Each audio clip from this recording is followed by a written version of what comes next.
Praise lord. అందరూ క్షేమంగా ఉన్నారా? దేవుని మహాకృపను బట్టి మరొక రోజు వాగ్దానం వినడానికి దేవుడు మనందరికి ఇచ్చిన గొప్ప కృప.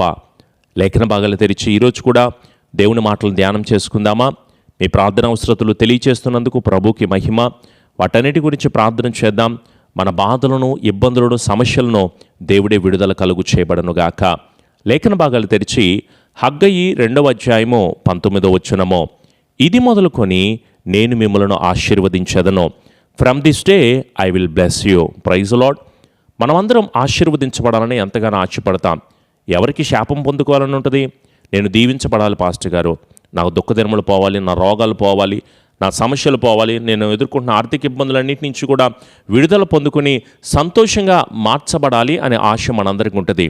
అయితే దేవుని ఆశ కూడా మీరు బహుగా ఫలించాలి, మీరు దీవించబడాలి, ఆశీర్వాదంకు వారసులకుటకు మీరు పిలువబడ్డారు అన్న దేవుని మాటలు చూస్తాం కదా. మీరు ఫలించండి, అభివృద్ధి పొందండి, విస్తరించండి, ఉన్నతమైన స్థితికి వెళ్ళండి అనే దేవుని మాటలు మనకు ఆదికాండం 1వ అధ్యాయం 28వ వచనంలోనే మనకు కనిపిస్తాయి కదా. అబ్రహామును దీవించినట్లుగా, మోషేని దీవించినట్లుగా ఇలా చాలా రకాలైన మాటలైతే మనం వింటూ ఉంటున్నాం. అలాగే ఈరోజు వాగ్దానంలో కూడా నేను నిన్ను దీవిస్తాను, నేనే నిన్ను ఆశీర్వదిస్తాను, ఐ విల్ బ్లెస్ యూ అన్న మాటలు మనం చూస్తూ ఉంటున్నప్పుడు దీవెన పొందుకోవాలని ఎవరికి ఆశ ఉండదు? వాగ్దానం వింటున్నాను పాస్టర్ గారు, నా జీవితం కూడా ఇంకా దీవెనకరంగా మార్చబడాలి, నిజంగా గొప్పవాళ్ళం అవుతామంటారా? సందేహించాల్సిన అవసరం ఏం లేదు. దావీదు గొర్రెల కాపరిగా ఉన్నాడు, కానీ దేవుడు ఏం చేశాడు తెలుసా? తన పట్ల దేవుని ప్రణాళికను నెరవేర్చాడు. ఇశ్రాయేలీ ప్రజలందరికీ కూడా రాజుగా దేవుడు నిలబెట్టాడంట.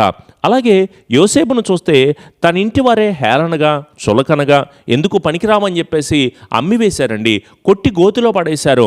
అనేక రకాలైన ఇబ్బందులు అయితే యోసేపు ఎదుర్కొన్నాడు. కానీ ఐగుప్తు దేశం అంతట్లో కూడా దేవుడు ఆర్థిక మంత్రిగా యోసేపును నిలబెట్టాడు.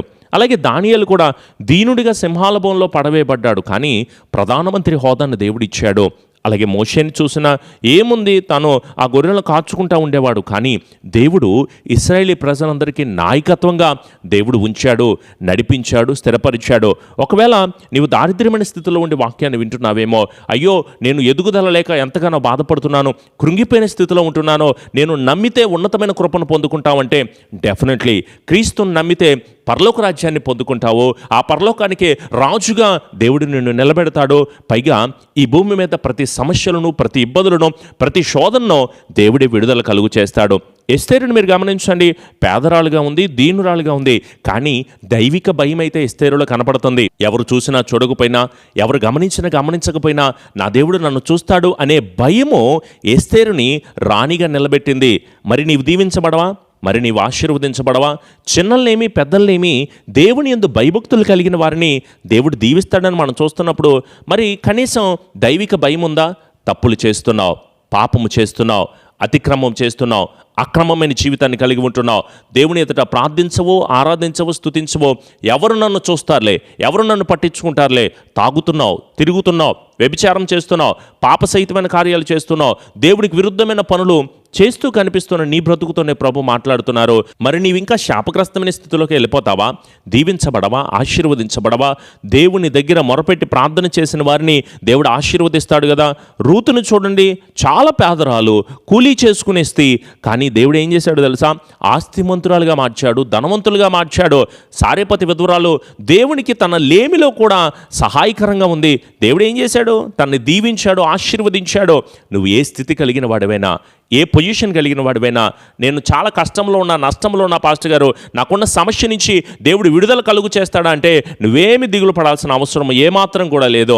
మనం నమ్మిన దేవుడు మనల్ని విడువని దేవుడు, మనల్ని ఎడబాయిన దేవుడు. దీనమైన పరిస్థితిలో ఉంటున్నాను, ఎవరికి చెప్పుకోవాలో అర్థం కావట్లేదు, ఈ తాగుడు నుంచి నా భర్త మార్పు చెందట్లేదని బాధపడుతున్న బిడ్డలు ఉంటున్నారు, ఎగ్జామ్స్కి ప్రిపేర్ అవుతున్న బిడ్డలు ఉంటున్నారు, ఇంటర్వ్యూస్ని ఫేస్ చేస్తున్న బిడ్డలు ఉంటున్నారు.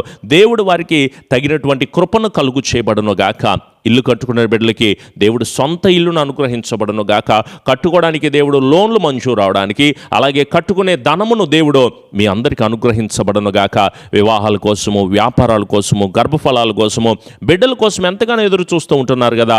దేవుడు ఎన్నడూ కూడా విడిచిపెట్టడు. ఆయనే మాట్లాడుతున్నారు. ఇది మొదలుకొని నేను మిమ్మలను ఆశీర్వదిస్తాను, నేనే మిమ్మల్ని దీవిస్తాను కదా. మరి దేవుని మీదే భారం ఉంచి ముందుకు సాగితే మనం దీవించబడతాము కదా, ఆశీర్వదించబడతాం కదా. మనం దేవునికి విరుద్ధమైన జీవితాన్ని జీవిస్తున్నావేమో ఒక్కసారి పరిశీలించుకో. ఆశీర్వదించబడాలని ఆశ ఉంది, కానీ నీ వ్యభిచార మనసును వదిలిపెట్టావా? పాపపు జీవితాన్ని విడిచిపెట్టావా? వ్యర్థమైన ముచ్చట్లు చెప్పుకుంటూ ఉంటున్నావు, అనేక తలంపులను కలిగి ఉంటున్నావు, అనుమానపు జీవితాన్ని కలిగి ఉంటున్నావు, పాపిష్టి బ్రతుకులో జీవిస్తున్నావు, పాపపు జీవితాన్ని జీవిస్తూ ఉంటున్నావు. అక్రమ సంబంధాలు ఎందుకు? ఆ ధన వ్యామోహం ఎందుకు? ధనాపేక్ష సమస్తమైన కీడులన్నిటికి కూడా మూలం నువ్వు తినడానికి, ఉండడానికి, కట్టుకోవడానికి, బతకడానికి, నీ బిల్స్ పే చేసుకోవడానికి నీ దగ్గర ధనం ఉంటే సరిపోతుంది. దేవుణ్ణి వదిలిపెట్టి మరి ధనం వెంట పడుతున్న బిడలారా, మీతోనే మాట్లాడుతున్నాను. ఈ సినిమాల వైపు, సీరియళ్ళ వైపు, పోర్నోగ్రఫీ వైపు, పాపిష్టి ఇంటర్నెట్ సహితమైన విషయాల వైపు ఎందుకు వెళ్ళాలి నువ్వు? ఆ బూతులు ఎందుకు, చాటింగ్లు ఎందుకు, సెల్ ఫోన్ యూజ్ చేస్తూ పాపిష్టి నీ జీవితానికి ఎంత ఉపయోగపడుతుందో అంతే ఉపయోగించు. ప్రార్థన, వాక్యము, సువార్త, ఆధ్యాత్మిక స్థితి, ప్రేమ కలిగి నువ్వు నిలబడితే, దేవుని దగ్గరే మోకరీలు నువ్వు ప్రార్థన చేయగలిగితే ఆయనే కృపనిస్తాడు. ప్రభు దగ్గరే విచారణ చేయండి, ఆయన సహాయాన్ని అడగండి. ప్రభు, మా శక్తి సరిపోవట్లేదయ్యా, మా బలం సరిపోవట్లేదు, మేము ముందుకు సాగాలంటే ఎలాగో మాకు తెలియట్లేదు తండ్రి, నీవే మాకు దిక్కు అంటే ఆయనే ఆశీర్వదిస్తాడు కదా. ఆయనే మన పట్ల కృప చూపిస్తాడు కదా. మన కన్నీటిని ఆనందంగా మార్చాలన్నా, మన నిందలను దీవెనగా మార్చాలన్నా, మన దుఃఖాన్ని నాట్యముగా మార్చాలన్నా, మనం ఎదుర్కొంటున్న ప్రతి శోధన నుంచి బయటపడి సంతోషభరితంగా మనం నిలబెట్టాలన్నా ఆయన వల్ల మాత్రమే సాధ్యమవుతుంది కదా. మీరు బలహీనులు కాదో, ధైర్యం కలిగిన బిడ్డలుగా ఉండండి. మీకు క్షేమాభివృద్ధిని కలుగు చేసేది దేవుడే. నిన్ను రక్షించడానికి దేవుడు తోడై ఉన్నాడు. పాస్టర్ గారు, మా కుటుంబంలో రక్షణ లేదని బాధపడుతున్నావేమో, కలిసి ప్రార్థన చేద్దాం తల్లి. దేవుడు మీ కుటుంబానికి రక్షణ అనుగ్రహిస్తారు. బ్రదర్, కుటుంబంలో శోధనలతో, ఆర్థిక ఇబ్బందులతో బాధపడుతున్నావేమో, నజరేయుడైన యేసు నామములో దేవుడు విడుదల కలుగు చేయబడునుగాక, కృప అనుగ్రహించబడునుగాక, సమాధానాన్ని అనుగ్రహించబడునుగాక, మేలుల చేత నింపబడునుగాక. తగిన సమయకాలమందు దేవుడు మిమ్మల్ని అందరినీ హెచ్చిస్తారు. ఆయన్ని నమ్ముకుందాం, ఆయన ఎడల విశ్వాసం కలిగి ఉందాం. దేవా, నీ ముందే ఉంచుతున్నాను ఈ కార్యము, ఈ పని, ఈ ఆలోచన, ఈ స్థితి అంతా కూడా నీ ముందే ఉంచుతున్నాను ప్రభువా అంటే నీ అవమానానికి ప్రతిగా రెట్టింపు ఘనతనిచ్చి దేవుడు నిన్ను నడిపించబోతున్నాడు. ఎందుకంటే మనలో ఉన్నవాడు లోకములో ఉన్నవానికంటే ఘనుడు, గొప్పవాడు గనక అందరూ కూడా మోకరిల్లి ప్రార్థన చేద్దాం.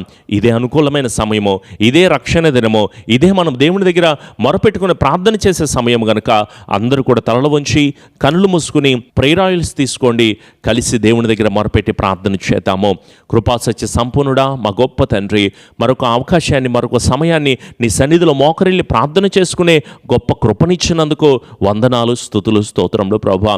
ఇది మొదలుకొని నేను మిమ్మల్ని ఆశీర్వదిస్తానని, from this day I will bless you అని ఈ వాగ్దానము ద్వారా మాతో మాట్లాడినందుకు వందనాలు తండ్రి. ప్రభువా, మేము దీవించబడలేకపోతున్నాం, మేము ఆశీర్వదించబడలేకపోతున్నాం. మేము చేస్తున్న దోషాల వలన, పాపాల వలన, అతిక్రమాల వలన నీకు మాకు మధ్య ఈ భయంకరమైన గోడగా మారిపోయిన పాపాలను దయచేసి క్షమించమని దేవుని దగ్గర వేడుకుంటూ ప్రార్థించు. దేవా, దయచేసి మమ్మల్ని క్షమించండి ప్రభువా. మనుషుల దగ్గర మేము చేస్తున్న అనేక దోషాలు, మీ ఎదుట మేము చేస్తున్న అనేక రకాలైన దోషాలను మాకు క్షమించి విడుదల మా అందరి పట్ల మీరు కలుగు చేయండి ప్రభువా. మమ్మల్ని రక్షించండి అయ్యా. మీ రాజ్యం కొరకే మేము ఆశపడుతున్నాము తండ్రి. మీ యొద్ద ఉండాలనే ఇష్టపడుతున్నాం ప్రభువా. మేము పడుతున్న ప్రతి శోధన, బాధ, కలవరం, వేదన, ఇబ్బందులన్నిటి నుంచి నాయన యేసు నామంలో విడుదల కలుగు చేసి కృప చూపి ఆదరణ దయచేయండి ప్రభువా. ప్రతి రోగ సమస్య, ప్రతి కుటుంబ సమస్య, జాబు కోసము, సీటు కోసము, ఎగ్జామ్స్ కోసం, ఇంటర్వ్యూస్ కోసం ప్రిపేర్ అవుతున్న బిడ్డలందరినీ వారు ఏదైతే గొడవలతో, అలాగే విదేశాల్లో ఉండి ఎంతగానో ప్రయాసపడుతున్న కుటుంబాలన్నిటికీ కూడా ప్రభువా నీ అత్యున్నతమైన దీవెన కలుగు చేసి స్థిరపరిచి ఆదరణ దయచేసి దీవించి బలాభివృద్ధిని కలుగు చేసి స్థిరపరిచి బలమును దయచేయమని ప్రభువా వాక్యాన్ని వింటున్నారు. ఇంకా ఆధ్యాత్మికంగా బలపరచబడాలి, ఇంకా లోతైన పునాదిని బండ మీద కట్టబడిన బుద్ధిమంతుని పోలి మేము నేర్చుకున్నటకు తగిన కాపుదల మీరు దయచేయండి ప్రభువా. కట్టబడుతున్న మందిరాల విషయంలో కూడా నీ కృప చూపండి. మందిరాల ఎక్స్టెన్షన్ విషయంలో కూడా నీ కాపుదల మీరు దయచేయండి. ధన సమృద్ధిని మీరు దయచేయండి. ప్రేరేపించి నడిపించబడటకు నీ కాపుదల మా అందరికీ కూడా అనుగ్రహించి స్థిరపరిచి కృప దయచేయమని మా ప్రియ రక్షకుడైన యేసు నామములో అడుగుచున్నాము తండ్రి, ఆమెన్. మన తండ్రి అయిన దీవెన, కుమారుని యొక్క కృప, పరిశుద్ధాత్మని యొక్క అన్యోన్య సహవాసపు సన్నిధి ఎల్లకాలము దేవుని ఆత్మ బిడ్డలకు, కుటుంబాలకు తోడయ్యుండి నూరంతల ఆశీర్వాదాలు బిడ్డలకు అనుగ్రహించి స్థిరపరచబడునుగాక. ఆమెన్. యేసు రక్తమే జయం, సిలువ రక్తమే జయం. ప్రభు యేసు నామములో సంపూర్ణ జయము, అపవాది క్రియలకు అనంత నాశనమును కలుగునుగాక.